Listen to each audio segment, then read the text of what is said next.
Assalamualaikum warahmatullahi wabarakatuh. Selamat pagi, salam sejahtera. Perkenalkan, nama saya Lili Anggriani. Saya adalah mahasiswa PPG dalam jabatan kategori 1 Universitas Nusa Cendana Kupang. Pada hari ini, Rabu tanggal 5 Oktober, saya akan melaksanakan praktik ujian kinerja di SMKN 1 Larantuka, mata pelajaran PPKN. Kompetensi dasar 3.1 menganalisis nilai-nilai Pancasila dalam kerangka praktik penyelenggara pemerintah negara. Selamat menyaksikan.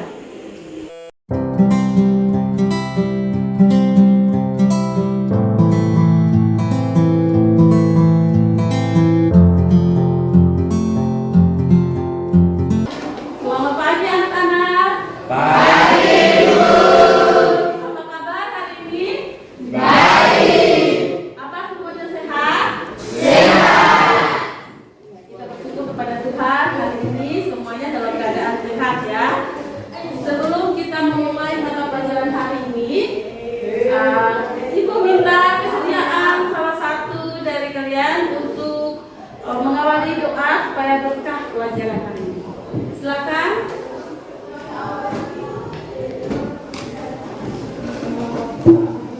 Ibu dan teman-teman, marilah kita menyiapkan hati kita berdoa. Ibu dan saya berdoa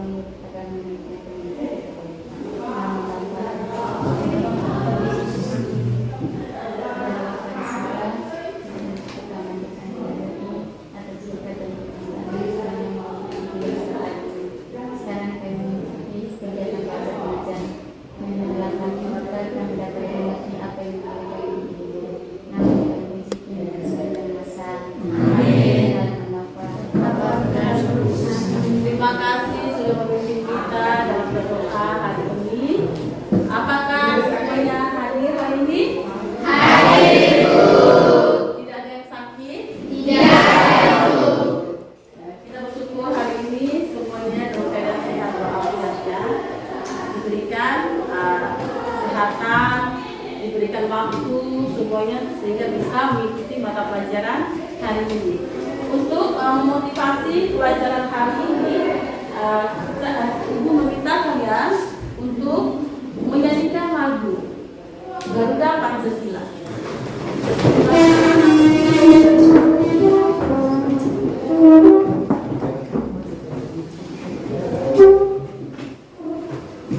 Garuda Pancasila,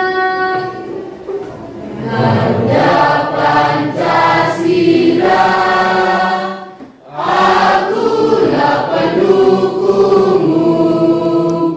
Patriot proklamasi, sedia berkorban untukmu. Pancasila dasar negara, rakyat adil makmur sentosa, pribadi bangsaku. Ayo maju, maju, ayo maju, maju, ayo maju, maju. Terima kasih anak-anak, silakan untuk duduk kembali.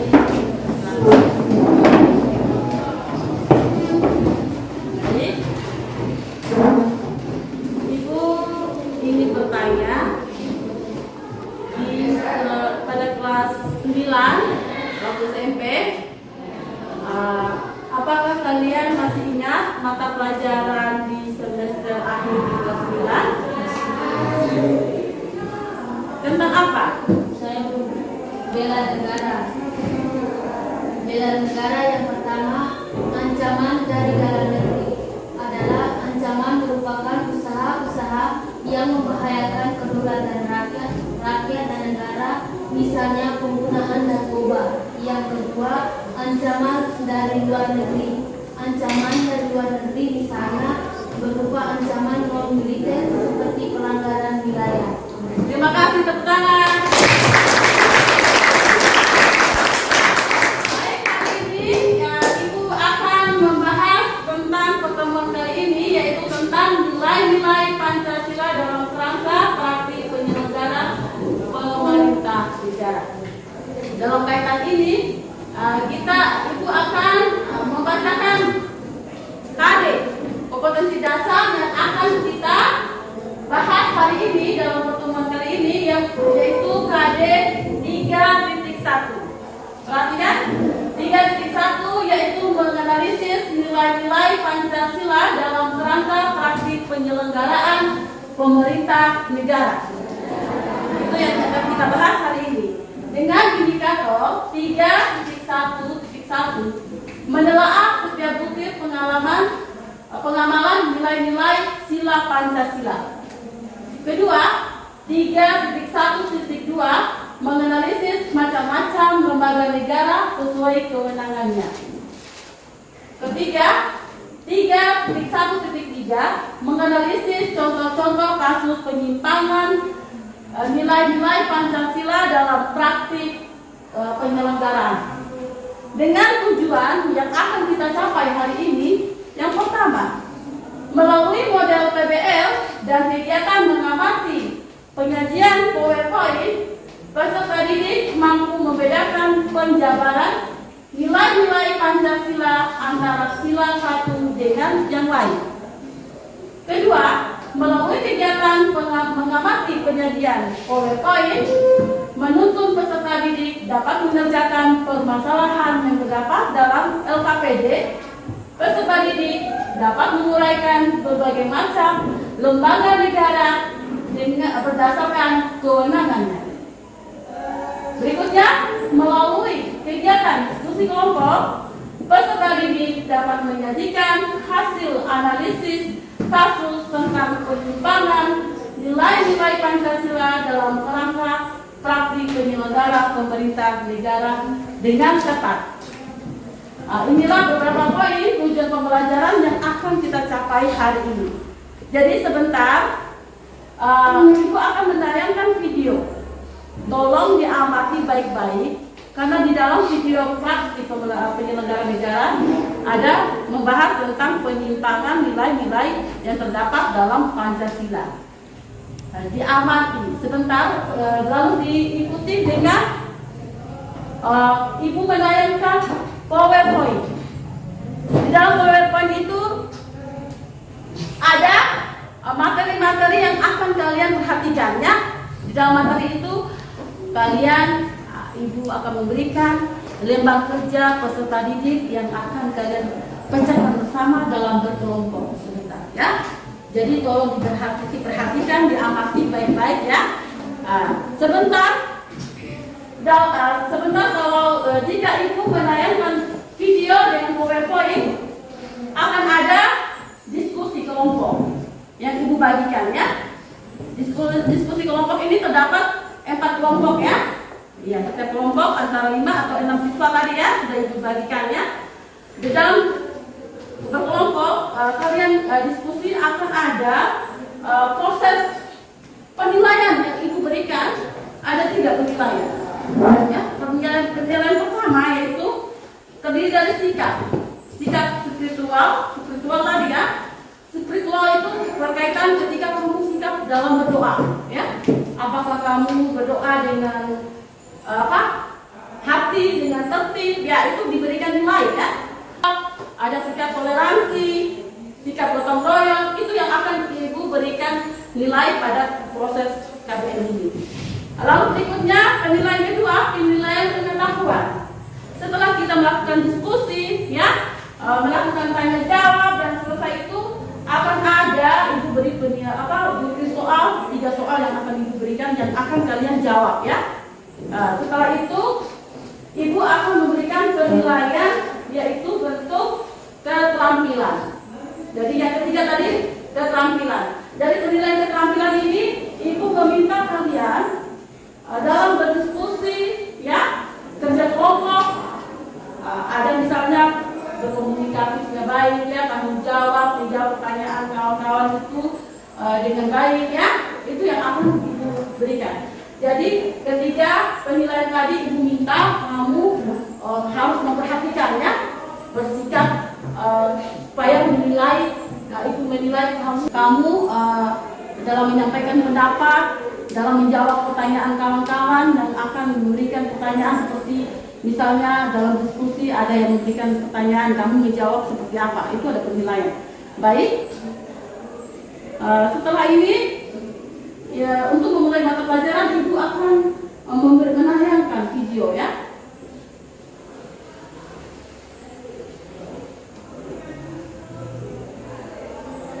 Silakan anak-anak mengamati video yang akan ditayangkan di depan. Silakan.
Baik, tadi kalian sudah memperhatikan tayangan video yang Ibu tampilkan?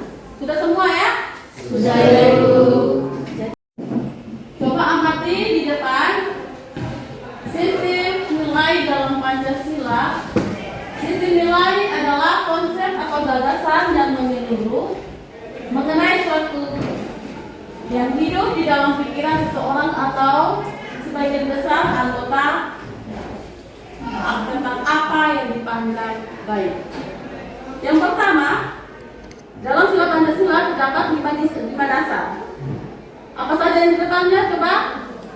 Yang pertama, kemanusiaan, kesatuan, kerakyatan, keadilan.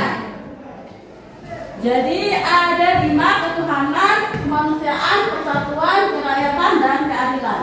Pancasila sebagai suatu sistem nilai termasuk di dalam nilai moral atau nilai kebaikan-kebaikan yang kita lakukan ya, dan merupakan nilai-nilai dasar yang bersifat asas.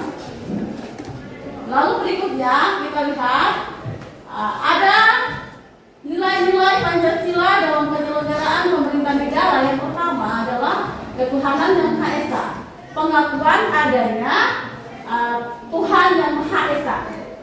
Kita negara adalah negara spiritual ya, negara yang mengharuskan setiap warga negara harus beragama. Lalu kedua, menjamin penduduk untuk memeluk agama masing-masing beribadah menurut agamanya. Lalu berikutnya, tidak memaksa warga negara yang beragama, tetapi diwajibkan untuk memeluk agama sesuai dengan hukum yang berlaku. Lalu berikutnya, ateis. Ateis artinya dalam suatu negara kita Indonesia dilarang warga negaranya untuk tidak beragama, harus beragama. Dengan adanya ketuhanan yang Maha Esa tadi mengharuskan kita untuk beragama. Artinya ateis ini dilarang hidup dan berkembang di Indonesia. Lalu berikutnya, kelima, menjamin perkembangan pertumbuhan subur kehidupan beragama, toleransi antar umat dan dalam beragama. Lalu berikutnya, negara memfasilitasi bagi tumbuh kembangnya agama dan iman warganya dan menjadi mediator ketika terjadi konflik antar agama. Sila kedua yaitu kemanusiaan yang adil dan bagaimana menempatkan manusia sesuai dengan hakikatnya sebagai makhluk Tuhan. Tidak ada makhluk Tuhan yang dipandang-pandang, semua sama di mata Tuhan. Yang membedakannya adalah perbuatan atau akhlaknya. Ya. Lalu berikutnya, menjunjung tinggi kemerdekaan sebagai hak segala bangsa. Hal ini juga bersifat universal. Semua masyarakat bahkan mendunia punya hak yang sama, yaitu untuk merdeka. Bukan halnya merdeka dalam bebas dari penjajahan, tapi kemerdekaan segala-galanya. Ya. Lalu berikutnya, kita melihat mewujudkan keadilan dan peradaban yang tidak lemah. Hal ini berarti bahwa yang dituju oleh masyarakat Indonesia adalah keadilan, peradaban yang tidak pasif, yaitu perlu pelurusan dan penegakan hukum yang kuat jika terjadi penyimpangan, karena keadilan harus direalisasikan dalam kehidupan masyarakat. Berikutnya kita lihat sila yang ketiga, persatuan Indonesia, yaitu pertama nasionalisme, cinta bangsa dan tanah air. Kalau tadi nasionalisme adalah rela berkorban itu apa saja bentuknya. Misalnya di dalam sekolah kita sebagai peserta didik atau siswa, kamu rela berkorban bentuknya misalnya berjuang untuk mendapatkan nilai yang terbaik, ya. Lalu mementingkan golongan daripada mementingkan kepentingan sendiri. Berikut cinta tanah air dan cinta bangsa dan cinta tanah air tadi ya. Berikutnya menggalang persatuan dan kesatuan bangsa. Berbeda-beda tetapi berbeda-beda dalam hal agama. Indonesia tadi sudah jelaskan agama berbagai macam ya. Kita ada Islam, Katolik, Kristen dan sebagainya. Lalu dalam perbedaan itu bukan hanya agama, ada lagi suku, ya. Suku kita pasti beda, suku, budaya, ras, golongan semua ya. Punya kepentingan berbeda-beda. Tetapi dalam perbedaan itu kita tidak bisa membedakan bahwa saya lebih unggul daripada golongan tertentu atau agama tertentu. Itu tidak boleh ya. Karena kita ini adalah negara hukum. Artinya setiap manusia yang ada di dalam negara Indonesia punya hukum yang melindunginya. Jadi kita tidak boleh semena-mena karena berbeda agama, berbeda golongan, lalu kita semena-mena terhadap golongan tertentu. Lalu kita lihat lagi permusyawaratan, yaitu mengusahakan keputusan bersama secara bulat. Setelah itu tindakan bersama. Di sini terjadi kesimpulan yang penting yaitu mengusahakan keputusan bersama secara kejujuran. Lalu berikutnya dalam melakukan keputusan perlu ada kejujuran. Kejujurannya dalam hal ini diingat bahwa keputusan bersama itu dilakukan secara bulat sebagai konsekuensi adanya kejujuran bersama. Lalu poin berikutnya, perbedaan secara umum dalam demokrasi di negara-negara barat dan negara Indonesia yaitu terletak pada permusyawaratan rakyat. Baik, kita berikutnya yaitu lihat sila keberapa 5 keadilan sosial bagi seluruh rakyat Indonesia, yaitu kemakmuran yang merata bagi seluruh rakyat dalam arti dinamis dan berkelanjutan. Jadi seluruh kekayaan alam dan sebagainya dipergunakan sebagai untuk kebahagiaan bersama ya. Kebahagiaan bersama ini menurut potensi masing-masing. Lalu berikutnya yaitu ketiga, melindungi yang lemah agar kelompok warga masyarakat dapat bekerja sesuai dengan inilah nilai-nilai Pancasila yang kita bahas. Kali ini kita lanjut di materi berikutnya yaitu tentang sistem pembagian kekuasaan. Sistem pembagian kekuasaan negara Republik Indonesia. Ada yang masih ingat sistem pembagian kekuasaan ini berupa apa? Angkat tangan. Sistem pembagian kekuasaan. Iya. Lembaga-lembaga negaranya apa saja? Presiden, Wakil Presiden, DPR, DPD, MPR. Baik. Coba apa lagi? Silakan. MK, MA, KY. Bagus. Tadi ada yang disebut lembaga-lembaga negara, ada presiden, wakil presiden, Dewan Perwakilan Rakyat, ya, Dewan Perwakilan Daerah, ada MK, MA, dan KY. Mari kita bahas tentang macam-macam kekuasaan negara. Kekuasaan negara dapat diartikan sebagai kemampuan seseorang untuk mempengaruhi orang lain supaya melakukan tindakan-tindakan yang dikehendaki atau yang diperintahkan tadi. Setelah menjabat sebagai lembaga negara ada yang tadi disebutkan oleh kawan-kawan tadi ya, teman-teman tadi ada presiden bersama wakil presiden itu masuk di lembaga eksekutif. Ada MPR, DPR masuk di lembaga legislatif. Tadi yang disebut tadi oleh teman tadi yang kedua yang berikutnya tadi adalah ada MK, ada apa lagi? MA dan KY. MA itu Mahkamah Agung, MK itu Mahkamah Konstitusi dan KY adalah Komisi Judisial. Masuk di dalam lembaga yudikatif. Jadi ketiga lembaga ini yang ada di negara Indonesia. Tetapi dalam undang-undang ada penambahan dari ketiga lembaga ini menjadi 6 lembaga. Ada penambahan 3 lembaga ini. Nanti kita akan bahas ya. Jadi macam-macam kekuasaan negara tadi. Kekuasaan negara merupakan kewenangan negara untuk mengatur seluruh rakyat untuk mencapai keadilan dan kemakmuran serta keteraturan. Baik, kita berikutnya yaitu tentang sistem pembagian kekuasaan. Ini adalah sistem pembagian kekuasaan yang dari para ahli ya. Para ahli yang pertama adalah dari John Locke. Yang kedua adalah Montesquieu. Ini adalah pendapat-pendapat dari para ahli ini tentang apa itu sistem lembaga negara. Yang pertama kita bahas ya. John Locke ini adalah sistem lembaga ada 3 ya, eksekutif, legislatif dan federatif. Sedangkan Montesquieu adalah eksekutif, legislatif dan yudikatif. Mari kita bahas satu persatu. Kekuasaan legislatif.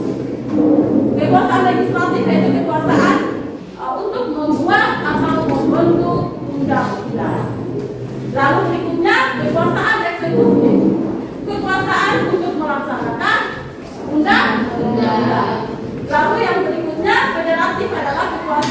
untuk melaksanakan hubungan kedua negeri. Kekuasaan yudikatif adalah kekuasaan untuk mempertahankan undang-undang termasuk mengadili setiap pelanggaran undang-undang. Jadi ada perbedaan di antara kedua dari sistem pembagian kekuasaan ini yang dikemukakan oleh para ahli tadi. Di mana ada perbedaan? John Locke ini adalah membagi kekuasaannya ada eksekutif, ada legislatif dan federatif. Federatif itu adalah masuk kepada kekuasaan untuk melaksanakan hubungan luar negeri. Inilah yang membedakan lembaga sistem lembaga negara, sistem lembaga pembagian kekuasaan di antara kedua pendapat para ahli tadi. Jadi yang manakah yang ditemukan oleh Montesquieu? Montesquieu tadi ada eksekutif, legislatif, dan yudikatif. Sedangkan kalian sudah tahu di sini ada kekuasaan apa saja di bidang lembaga yang kita bahas tadi ya. Jadi kalian bisa mengerti dan memahami perbedaannya di mana.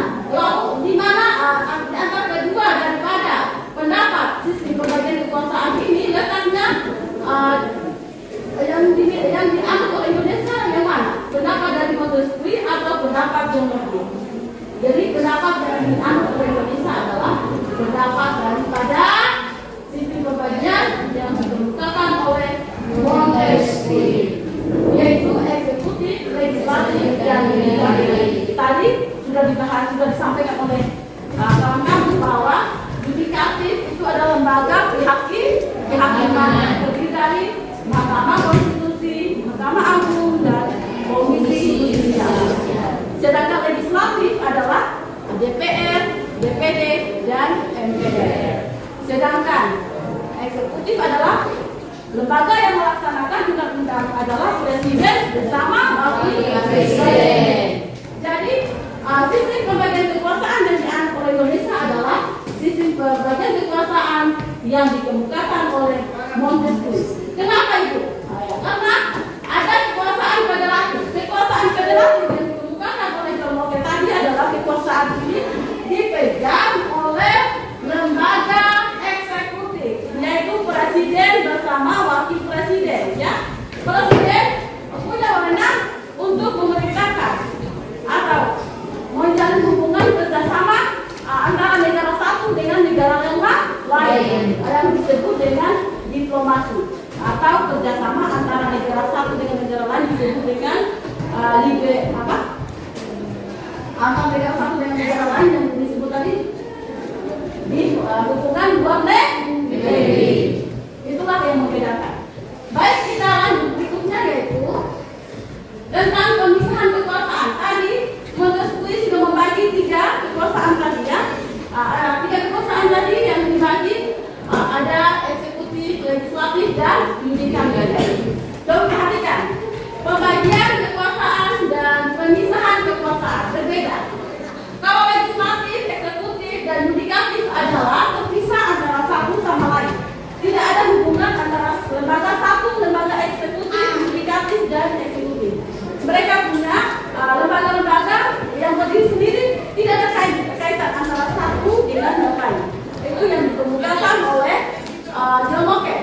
Sedangkan yang dikemukakan oleh Montesquieu adalah kekuasaan dibagi-bagi, tetapi masih dalam satu kesatuan, keterkaitan antara satu dengan yang lain. Apa bentuknya?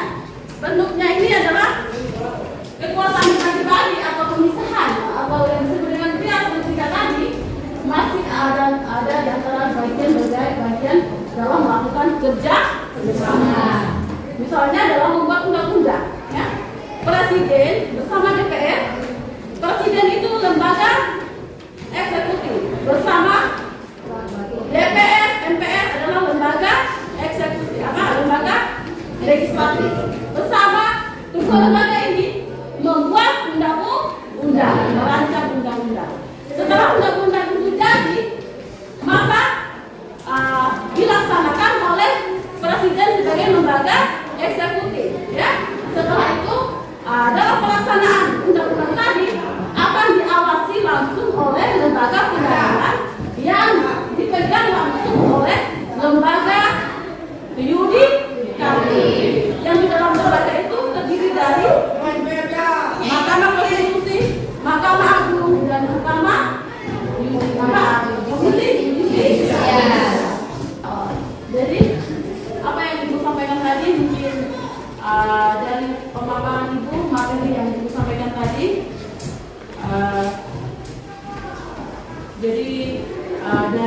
dari video yang ibu tayangkan, PowerPoint yang ibu tampilkan dari awal sampai akhir tadi, ibu harap kalian bisa menjawab pertanyaan yang ibu sampaikan lewat LKPD tadi ya, lewat LKPD, lewat kerjasi siswa.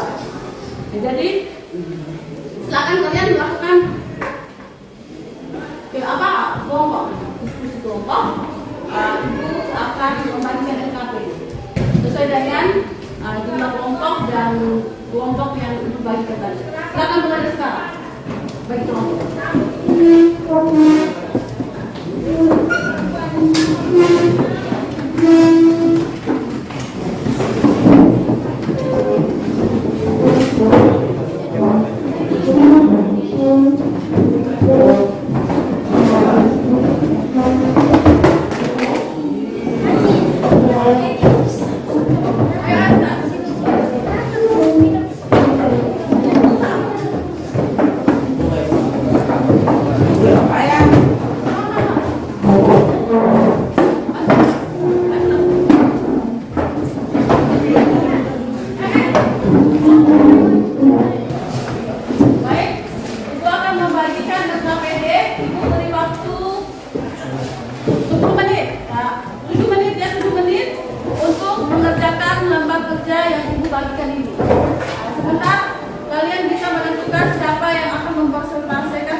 Silakan browsing di internet, cari di sumber-sumber lain di buku ya.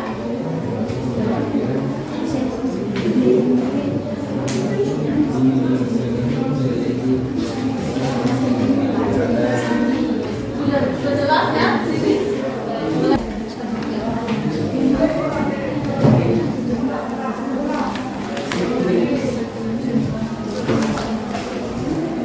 Silakan bertanya ya kalau ada yang belum jelas.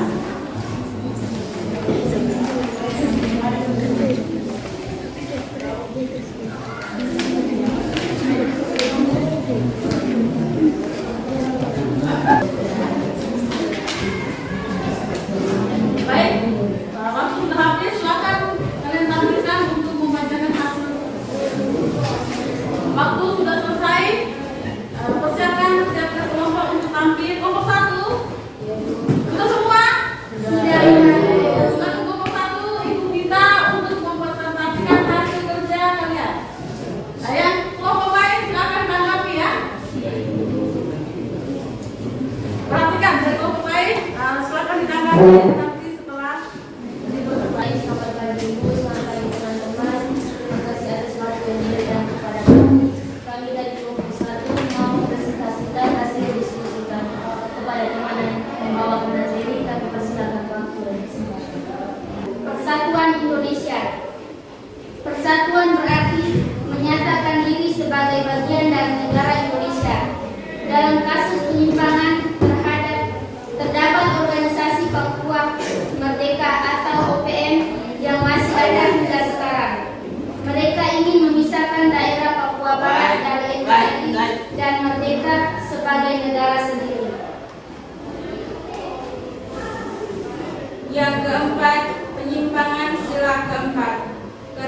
rakyat yang dipimpin oleh hikmat kebijaksanaan dalam permusyawaratan perwakilan.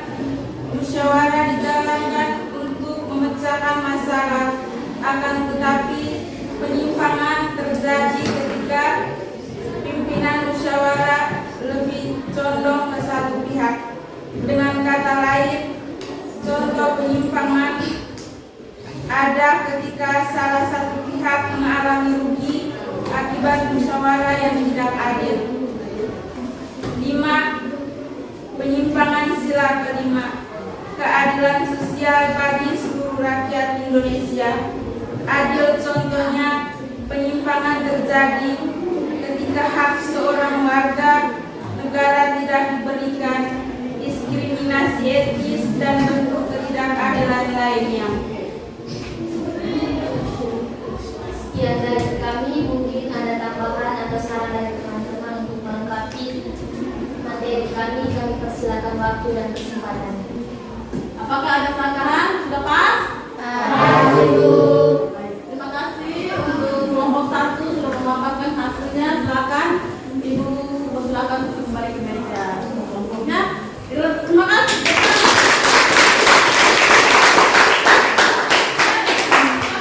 Kelompok 4. Ibu akan ya kelompok 4. Kelompok 4. Silakan. Silakan kelompok 3. Kelompok 2 boleh ya. Silakan kelompok 4. Kekuasaan membuat. 2. Kekuasaan eksekutif adalah kekuasaan melaksanakan undang-undang. 3. Kekuasaan yudikatif adalah kekuasaan mempertahankan undang-undang dan mengadili pelanggaran undang-undang. Mengapa negara harus memiliki lembaga negara? Baik, saya akan menjawab pertanyaan dari kelompok 2. Mengapa negara harus memiliki lembaga negara? Yaitu 1. Untuk membantu menjalankan roda pemerintah negara. 2. Menjaga kestabilan atau stabilitas keamanan politik, hukum, HAM, dan budaya. 3. Menciptakan suatu lingkungan yang kondusif, aman, dan harmonis. Sudah diterima? Terima. Oke. Baik, ada yang lain? Terima kasih kelompok 4 sudah memaparkan hasil kerja. Minta salah satu dari kalian apa saja yang kalian ketahui dalam pembahasan materi pelajaran hari ini. Ibu minta dari beberapa peserta didik untuk menyampaikan kesimpulan dari materi yang kita bahas hari ini. Angkat tangan yang bisa memberikan kesimpulan pelajaran hari ini. Saya Silakan. kesimpulan materi hari ini, adapun bunyi 5 sila dalam Pancasila, yaitu 1. Ketuhanan yang Maha Esa. 2. Kemanusiaan yang adil dan beradab. 3. Persatuan Indonesia. 4. Kerakyatan yang dipimpin oleh hikmat kebijaksanaan dalam permusyawaratan perwakilan. 5. Keadilan sosial bagi seluruh rakyat Indonesia. Lembaga kekuasaan yang ada di Indonesia yaitu 1. Kekuasaan legislatif, kekuasaan yang membuat dan membentuk undang-undang. Baik, terima kasih sudah menyimpulkan untuk materi hari ini apa yang disampaikan oleh teman-teman tadi, bahwa kesimpulan materi pelajaran hari ini ada 5 sila ya. Pertama ya, dalam sila itu terdapat nilai-nilai kebaikan atau nilai apa yang akan kita jalani dalam kehidupan sehari-hari. Lalu berikutnya tadi adalah lembaga-lembaga negara yang terdiri dari tadi lembaga eksekutif, yudikatif, dan legislasi. Baik, untuk materi hari ini Ibu akan memberikan soal 3 butir untuk mengetahui sejauh mana kemampuan kalian untuk menyerap materi yang Ibu bahas hari ini. Ibu minta siapkan lembar kertas, tuliskan nama kelas,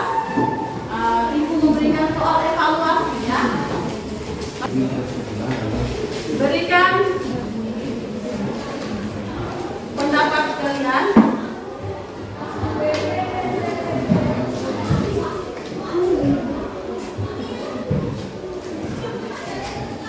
Berikan pendapat kalian tentang pengertian lembaga negara atau pembagian kekuasaan.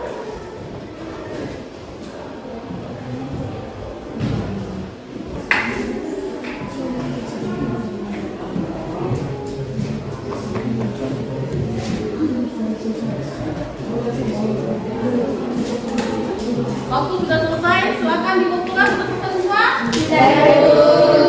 Kita sekian kita pas mengumpulkan hasil kerja teman-teman.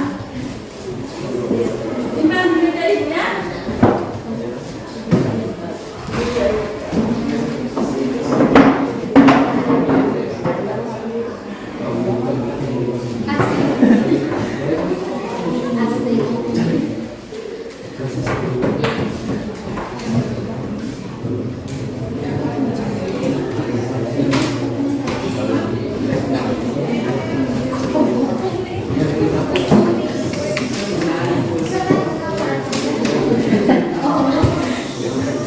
Tadi kalian sudah melihat penayangan video dari awal pembelajaran sampai hari Ibu memberikan tugas ini. Ibu ingin bertanya, apakah mungkin dalam penyampaian Ibu ada yang kurang jelas, atau di penayangan video atau poin-poin tadi mungkin ada yang kurang terang dalam pembelajaran ini? Silakan, mungkin ada yang bertanya atau kurang jelas mungkin.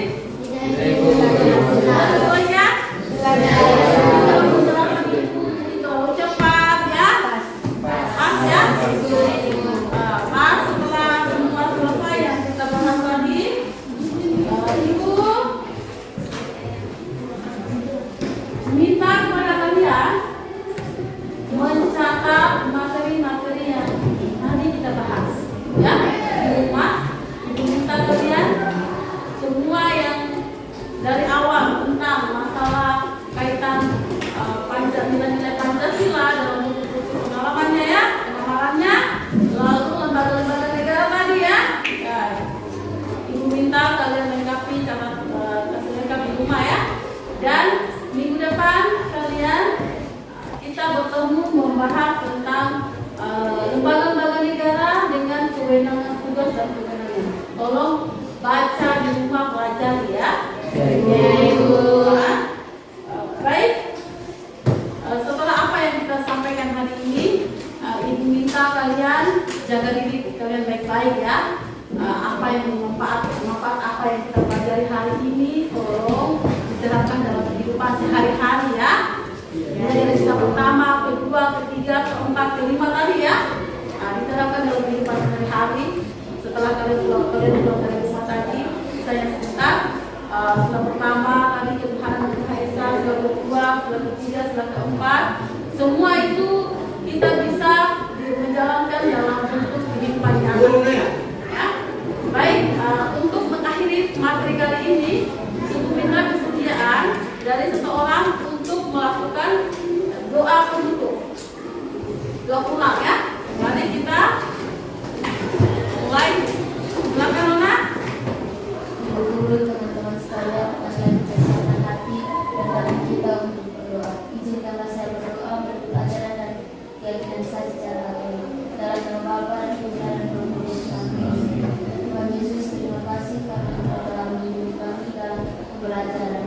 Sekarang kami mau pulang, hiduplah kami dalam perjalanan akan tiba di rumah kami masing-masing dengan selamat. Namamu selalu terpuji hingga sepanjang masa. Amin. Bapa dan Putra dan Roh Kudus.